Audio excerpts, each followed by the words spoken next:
Ilang araw bago ang Pasko, kamustahin na po natin ang pagbabantay naman ng DTI sa presyo at supply ng Noche Buena items. Nakasalang sa Balitang Hali si DTI Assistant Secretary Amanda Nograles. Magandang umaga at welcome po sa Balitang Hali. Magandang umaga po, welcome at salamat po sa pag-imbita sa amin. Apo, kumusta po yung pagbabantay sa mga supermarket at iba pang pamilihan? Nasusunod po ba yung mga tinakdang SRP ng Noche Buena items? Opo, kami po sa DTI, sa sarili po naming pagbabantay, sa monitoring po namin, wala po kaming wala po masyadong nakita na sobrang taas po mula sa price guide. Gayunpaman, meron pong kalat-kalat na reports. Nung linggo po, may na-receive po kami sa DTI na may mga items po na nabebenta na mas mataas kaysa sa price guide. Kaya po, nung ika-Lunes po, yung sumunod na araw po, pinatawag na po namin ang mga manufacturers at ni-remind po namin sila sa commitment po nila na ang mga presyo dapat manatili hanggang December 31, 2023. Kami rin po, sumulat din po kami officially, formally sa mga manufacturers to remind them na may commitment sila sa amin sa DTI na manatili ang presyo. So, ang naging action po nila, chinek po nila ang mga retailers nila, ang assurance po nila sa amin as of yesterday, actually nung isang araw pa po, compliant na daw po sila sa price guide. Sa inyo pong monitoring, mataas na ba yung demand sa Noche Buena items?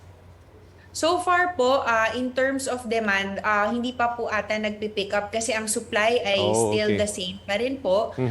Kaya po kung magpapanik buying, hindi po ata kailangan kasi sinabi naman po ng ating manufacturers at retailers na sapat po ang supply. Ma'am, bukod po sa Noche Buena items, may mga asahan pa ba tayong taas presyo sa ilang produkto pagpasok po ng bagong taon? Sa pagpasok naman po ng bagong taon, yan po ay dapat pagtuunan natin ng pansin kasi ma'am, marami po kaming na-receive na notice of price adjustment. Lalong-lalo na dun sa tinaguriang basic necessities or prime commodities. Ito po yung katulad ng mga sardinas, instant noodles, yung mga delata po natin. Yan po ay na-receive pa po namin earlier this year. So napigilan po ni Secretary Pascual sa masusing pakikipag-usap na wag muna sila magtaas for 2023. So for 2024, magsisimula na po kaming mag-release ng mga price adjustment kasi napakatagal na pong naipon sa amin sa DTI. So meron po tayong makikitang ilang produkto na matatamaan po na tataas po ang presyo. Alright, pero kung sakasakali man, saan po maaaring dumulog ang ating mga kababayan kung may mga reklamo sa mga binili po nilang mga produkto?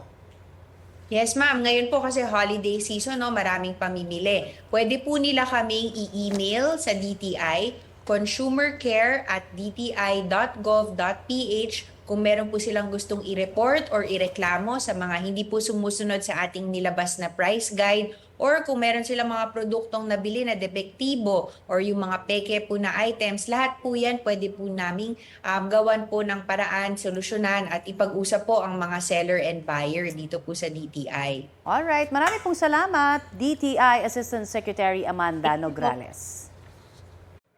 Mga kapuso, para sa mga maiinit na balita, mag-subscribe sa GMA Integrated News sa YouTube.